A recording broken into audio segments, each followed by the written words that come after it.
Okay, well, before we start, let me hand these out to you, and I'll explain what they are in a minute. Let's see, 1, 2, 3, 4, 5. 1, 2, 3, 4, 5. Thank you.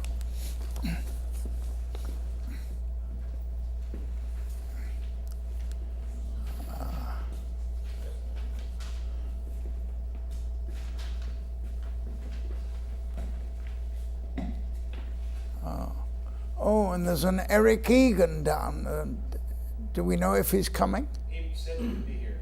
So he's coming from Pollock Pines. How far away? Oh, that sounds like a long way away. Past Vacaville.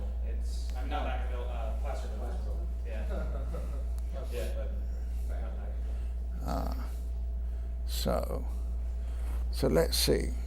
Shall we wait a couple of minutes in case they... Here comes another one. They're both here.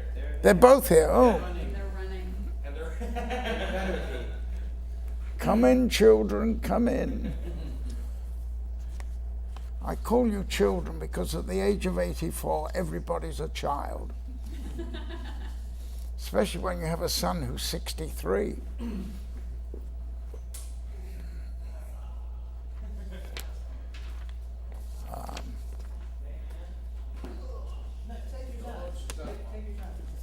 Hi, come and pick these up for a second. Now you're... My name is Christopher. Right. You're Chris Jasper. Yes. Right, let me tick you off. And you're... Eric Egan. Eric Egan. I'll explain this in a minute. Okay, take that. So you're all here. My God.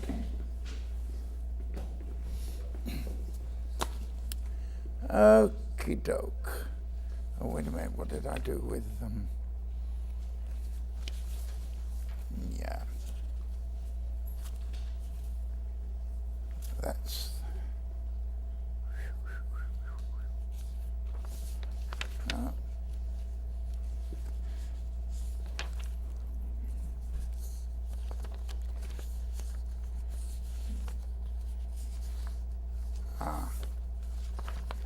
Right, I don't need that.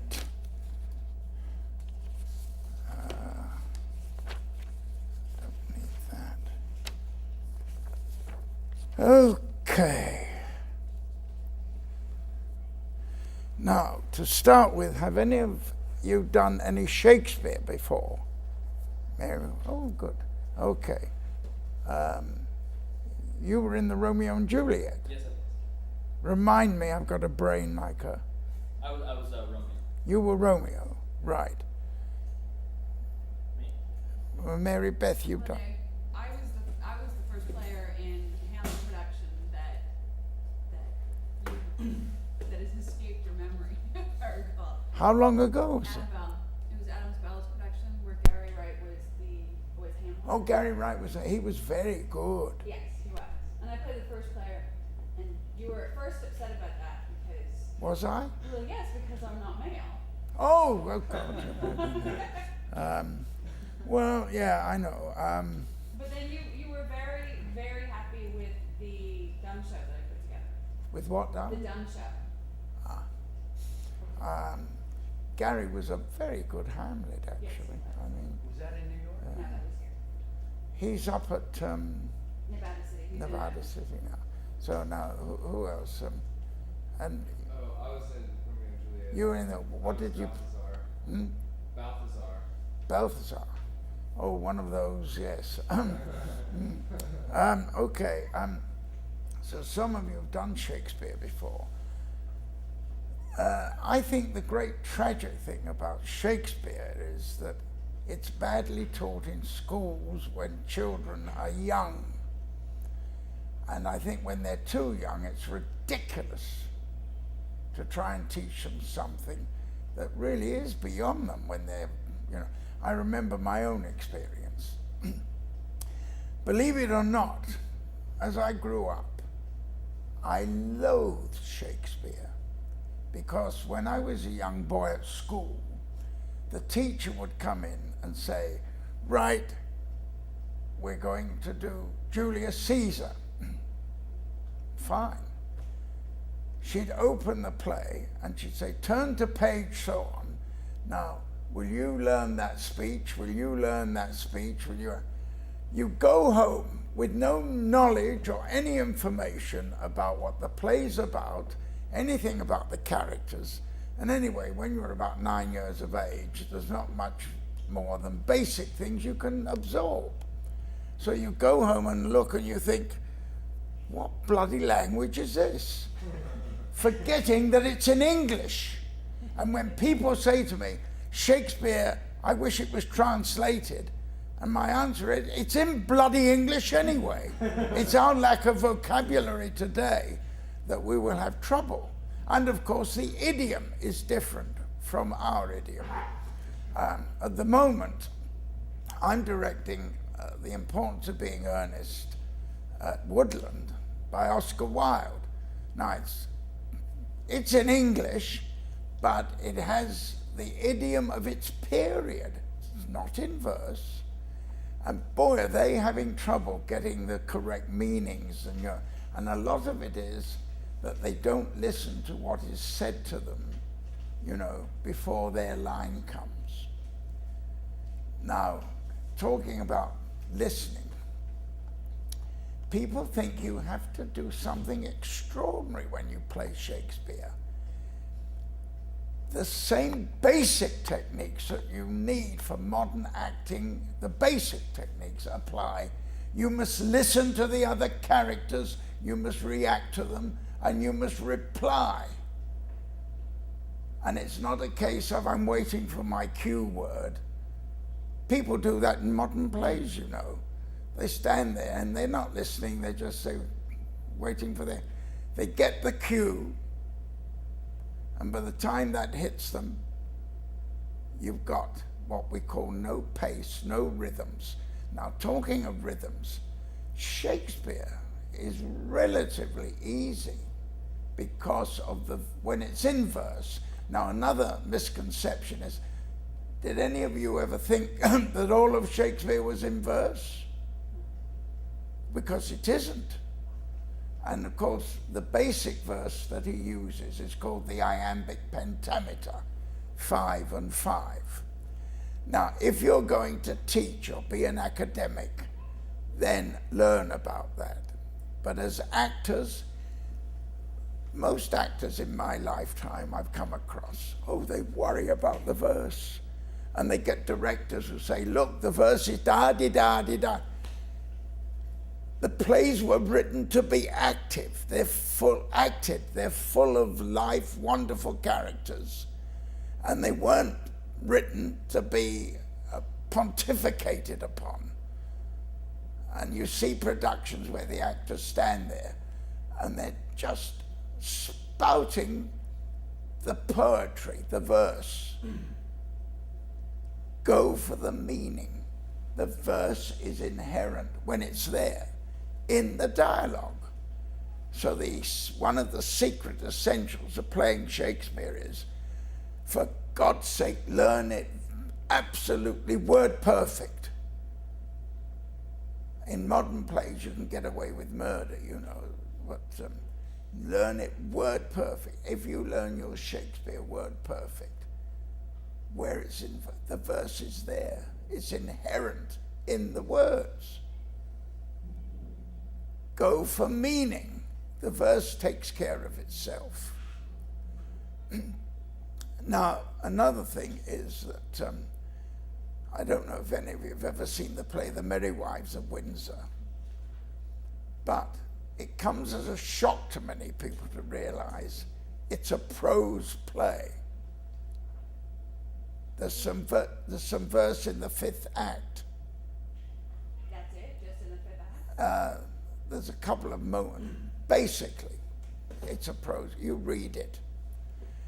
Shakespeare's writing of prose, his use of language is so wonderful that you think it's verse. that it sounds like verse. But usually in a printed edition, you can see, for instance, the opening speech of As You Like It of Orlando's. You see how it's printed. It's prose. But there's very little verse in the Merry Wives of Windsor. I think Mary Beth, if you turn to Act 5, that's where the verse is. But if you look at the words, you know the scene between the two women when they're talking about the letters they received from Falstaff. It's towards the end of Act 1 or the beginning of Act 2, the meeting of the two wives. Very early on in the play. They compare the letters that Falstaff has sent them. And if you look at the way it's constructed, you might think, oh, it's not verse, darling. It's not iambic. So as I say, don't let the verse worry you. And if you get a director, there is one in Sacramento who teaches Shakespeare at some educational institution, hammers them about the iambic pentameter and the verse. And when you see his productions, you get a line of actors standing there versifying. They're not talking to another person. They're not listening. So for God's sake, remember basic acting rules for modern plays. Now that's why I've given you that sheet. That is known, especially in Britain, as the Actor's Bible. Now, there are very few times I feel that, because my basic philosophy is, and I mean this, the more you learn, the more you realize, the less you know. And believe me, when I think of, how many years I've been at it, God, the idea of dying doesn't scare me at all. But what makes me angry, I'm going to go without knowing half the things, maybe most of the things I want to know about acting or Shakespeare. Because the more you delve into it, it's a never-ending exploration. Because it deals with life. And it's never, it never comes. It only comes to an end when you die. Until you die, my God, there's so much to learn. So anyway, one of the few times I really felt conceited was, I've been telling students for ages that speak the speech I pray you, which is Hamlet's advice to the players, were the essential rules for acting. Now, I didn't use the word Bible, I said it is the most precious, thing that we have as far as any lessons in acting are concerned. One day, many years ago, I think most of you have heard of Alec Guinness, the great Sir Alec.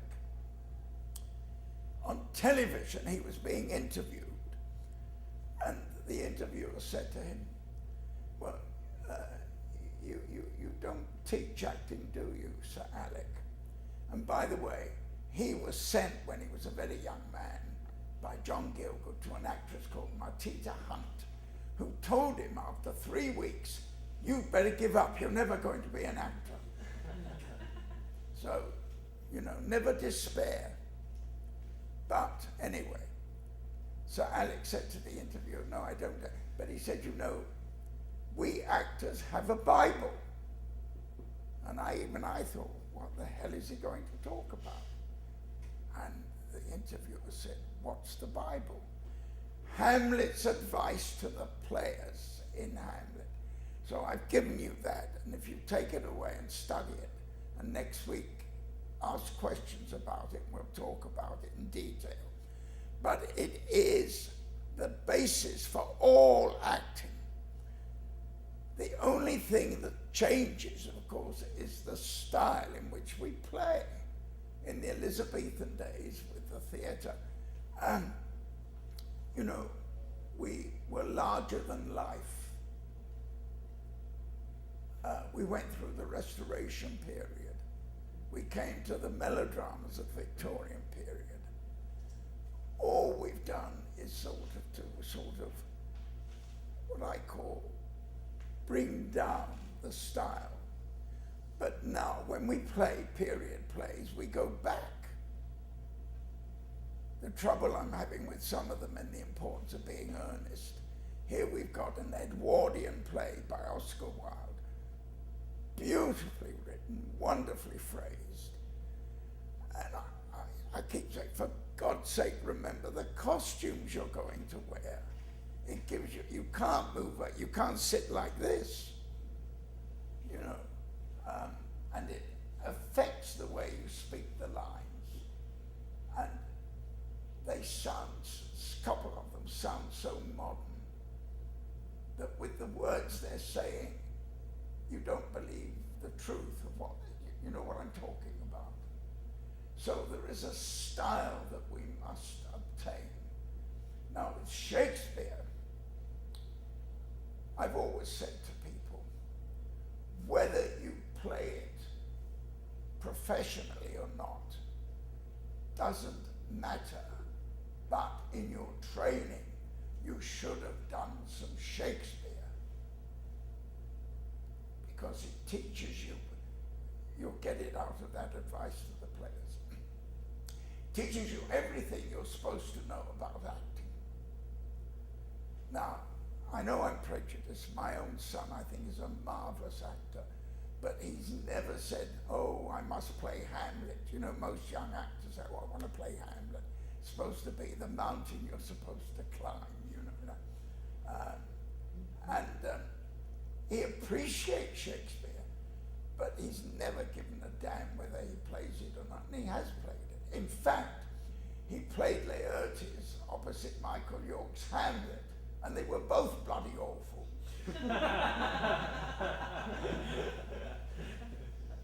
You know, I couldn't believe it, you know. But when he was at the Royal Academy, yes, he had to do some Shakespeare. So he was bad as Laertes, not because he didn't know how to act or get the style, but the kindest thing I can say is I blame the director. But no, they were terrible. Shakespeare requires you learn to breathe properly, because some of those sentences, some of that verse, you need to know how to breathe properly from the diaphragm. I'm sure Jason's aware of this because he delivered that Mercutio speech magnificently. As he knows, my great complaint was there was too much physicality with the lines. It's another point, especially in the soliloquies.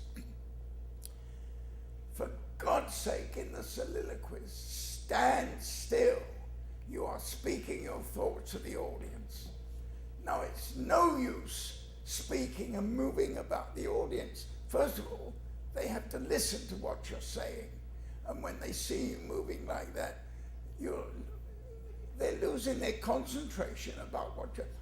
how many of you know the play The Tempest? Yeah, the end of The Tempest. Prospero has a most magnificent soliloquy.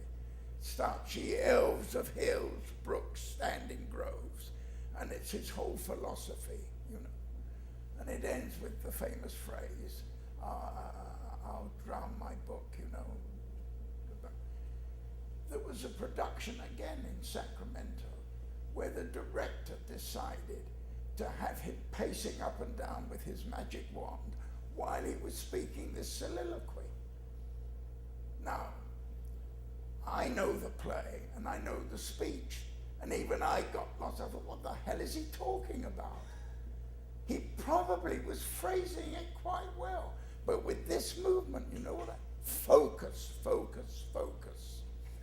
In addition to which, the director, because it takes place on an island, had pebbles all over the stage.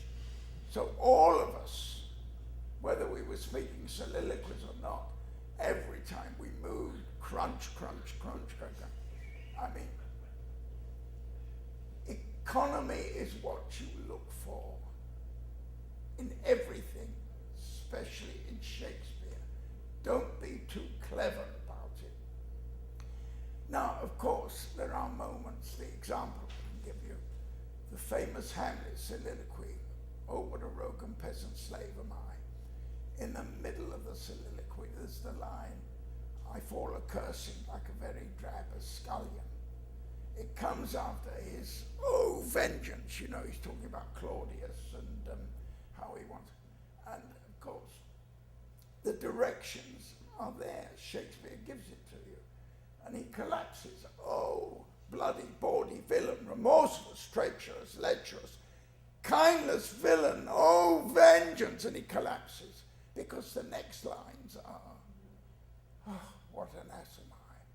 You know, fall a-cursing like a very, you've got to fall. Doesn't mean you've got to run around the stage or anything, just collapse and then stay still. So that's the point, if ever you do your Shakespeare and you're doing a soliloquy and the director says to you, "Oh, move here, move there," try to say to the director, "No." I mean, you should really, you know, your director's your boss, but if a director tells you to move about on a soliloquy, he doesn't know his job. Did any of you see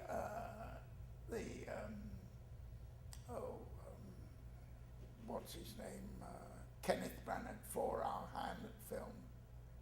Yeah. I mean, that was brave to take for cinema a full text.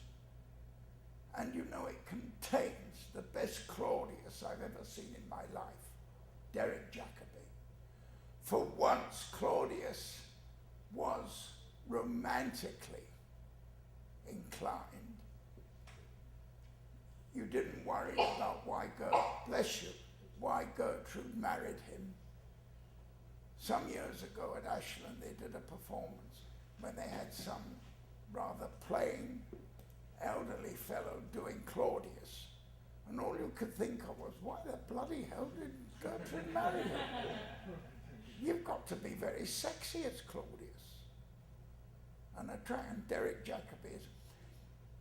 It is an odd thing to say that one has seen screen performances of Shakespeare where an actor has been better than anybody I've seen do it on the stage. I can only think of two instances, believe it or not.